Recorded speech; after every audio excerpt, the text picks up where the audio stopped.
In the heart of the land, where the great river flowed, ruled King Lukengu. His reign was long and marked by the iron fist of his will. He was a conqueror, his armies sweeping across the lands, bringing many peoples under the banner of Musa. Yet beneath the veneer of his power, a secret torment gnawed at his soul. Despite his many victories and vast dominion, he lacked the one thing he desired most: a male heir to carry his name and legacy. Each year, during the vibrant Festival of Blossoms, he would take new wives, hoping that the next would bear him a son. His court swelled with women brought from every corner of his empire. But year after year, the cradles held only daughters. The king's hope dwindled with each new birth, replaced by a bitter frustration that twisted his heart. As age etched lines upon his face, his desperation deepened, curdling into savagery. The lack of a son became an obsession, consuming his every thought. He began to banish the wives who failed him, sending them into the treacherous depths of the whispering rainforest. It was a place of shadows and unseen dangers, a fate worse than death for many. The palace, once filled with the laughter of women, became haunted by silence and the king's own demons. He was tormented by the imagined screams of the banished and the ghosts of his own cruelty.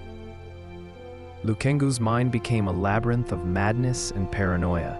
He saw threats in every shadow, enemies in every corner of his court. He grew isolated, his temper a storm that lashed out at anyone who dared to cross him. Dissent was met with swift, brutal silence. Only his sister, the wise and gentle Kalu, seemed untouched by his growing darkness. She moved through the palace with a quiet grace, a beacon of calm in the turmoil. Kalu was married to General Kadima, a man renowned throughout the kingdom for his valor and unwavering loyalty. He was the shield of Musa, respected by all. Together, Kalu and Kadima had a son, a boy named Kamba. He was bright and quick, showing early promise of greatness. When Lukengu saw the boy, saw the son he so desperately craved thriving in his sister's house, a venomous envy began to bloom in his heart. It was a dark seed planted in fertile ground. He could not bear the sight of Kadima's happiness, of Kalu's fulfillment. In secret, he plotted. Lukengu orchestrated a battle, sending Kadima to the most dangerous front, ensuring he faced overwhelming odds. The loyal general fell, a victim not just of war but of his king's treachery. With Kadima gone, Lukengu brought young Kamba into the palace. He claimed the boy as his own son, a twisted act of appropriation born from jealousy and need. Kamba grew up within the palace walls, trained in the arts of war and leadership. He learned the ways of the court, the strategies of battle. He excelled in everything he did. He became a skilled warrior, his movements swift and precise, and a natural leader, commanding respect from those around him. Kamba fought alongside Lukengu, his strength and courage contributing to many victories for Musa. The kingdom's borders expanded further under their combined might. But as Kamba's fame grew, the people's cheers were for him, not the aging king. They saw his youth, his strength, his victories. More than his prowess in battle, Kamba showed a deep compassion. He cared for the wounded soldiers, shared food with the poor in the city. The people loved Kamba, not just for his strength, but for the goodness in his heart. He was the hope they had longed for. Lukengu witnessed this adoration, and his old jealousy, thought buried, was rekindled. It burned hotter than before, fueled by the people's preference for Kamba. The king saw Kamba not as a son but as a rival, a threat to his throne and his fragile ego. In the silence of his chambers, Lukengu began to plot Kamba's demise. A great celebration was held to honor a recent hard-won victory. The air was thick with the scent of roasted meats and the sound of drums. As was tradition, Kamba, the hero of the hour, was to perform the sacred warrior's dance before the king. It was a dance of strength, skill, and respect.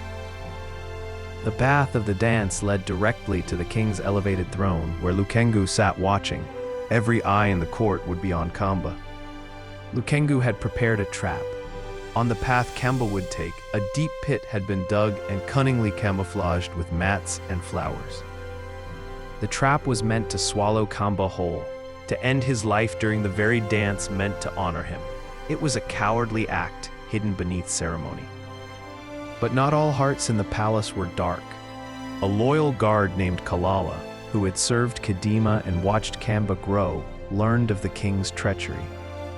Risking his own life, Kalala found a moment to warn Kamba before the dance began. He whispered the location of the hidden pit. Kamba began his dance, his heart heavy with the knowledge of the king's betrayal. He moved with grace and power, his eyes sharp. He danced towards the throne, his steps precise, avoiding the deadly pit by a hair's breadth. He reached the king unharmed, completing the dance. Lukengu's face remained impassive, but his eyes burned with a cold, silent fury. His plan had failed. That night, as Kamba rested in his quarters, assassins crept through the shadows. They were sent by the king to finish the job. Kamba awoke to the attack, fighting desperately for his life. He was wounded, but his skill and strength allowed him to fight off the attackers. Knowing he could no longer stay, Kamba, bleeding but alive, slipped out of the palace under the cover of darkness. He fled into the night. Kamba ran for days, pushing his body to its limits, putting distance between himself and the king's wrath. He finally reached the borders of the kingdom of Kabongo, a land that had long resisted Musa's rule. Exhausted and wounded, he was soon recognized by Kabongo patrols. He was captured and taken as a prisoner to the capital city. Word of the famous Musa warrior's capture reached King Mulongo of Kabongo. Intrigued, Mulongo summoned the prisoner to his court. Kamba stood before the king of his enemy, expecting death. Instead, he told his story, recounting Lukengu's cruelty, his father's murder, and the king's attempt on his own life. Mulongo listened intently, impressed by Kamba's bearing and the truth he saw in his eyes. Mulongo believed Kamba's tale of betrayal. He saw an opportunity, but also recognized a noble spirit. King Mulongo ordered Kamba's chains removed. He was no longer a prisoner, but a guest. More than that, Mulongo offered Kamba command of Kabongo's army.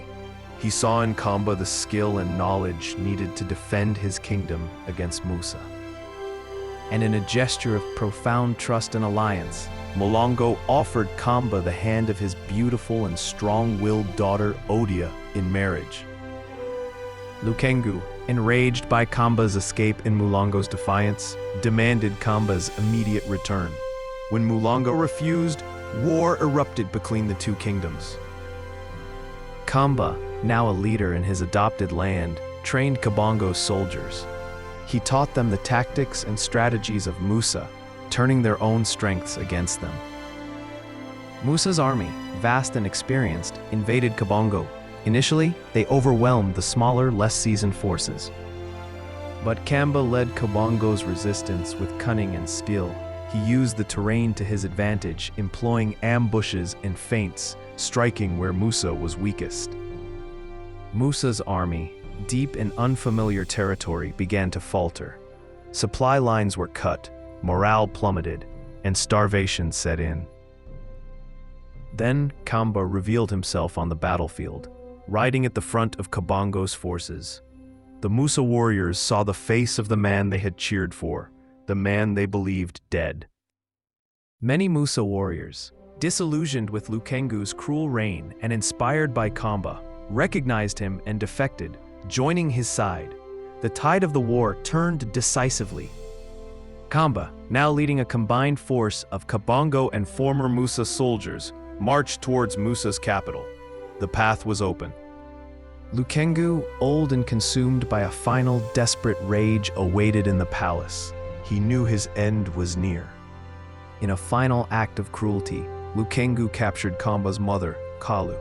He intended to kill her, to inflict the ultimate pain upon Kamba. Kamba stormed the palace, Finding Lukengu holding his mother captive, he pleaded with the king, not for his own life, but for peace, for an end to the bloodshed. But Lukengu was beyond reason. He attacked Kamba, his eyes wild with hatred. Kamba was forced to defend himself against the man who had raised him, the man who had murdered his father. In a tragic struggle, Kamba killed Lukengu. As the king fell, Kamba rushed to his mother, but his victory was shadowed by another loss. King Mulongo, who had been struck by a poisoned arrow earlier in the battle, died in Kamba's arms. A noble king lost too soon. Kamba and Odia mourned their fathers, the cost of peace heavy on their hearts.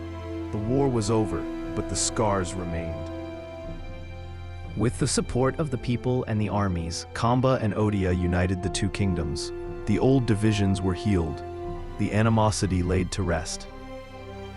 The new kingdom, born from conflict and hope, was named Mulongo, a symbol of their unity. Kamba reigned as the first king of Mulongo. He ruled with the wisdom gained from suffering and the justice born of his own trials. Odia, his queen, ruled alongside him, her strength and intelligence complementing his own. Together, they guided their people. Under their rule, the kingdom of Mulongo entered an era of unprecedented peace and prosperity. The wounds of war healed, and the land flourished. The story of Kamba and Lukengu became a legend, passed down through generations. It was a tale of a king's madness and a son's struggle. A legend of Mulongo's founding symbolized justice prevailing over tyranny, redemption rising from betrayal, and the enduring triumph of light over the deepest darkness.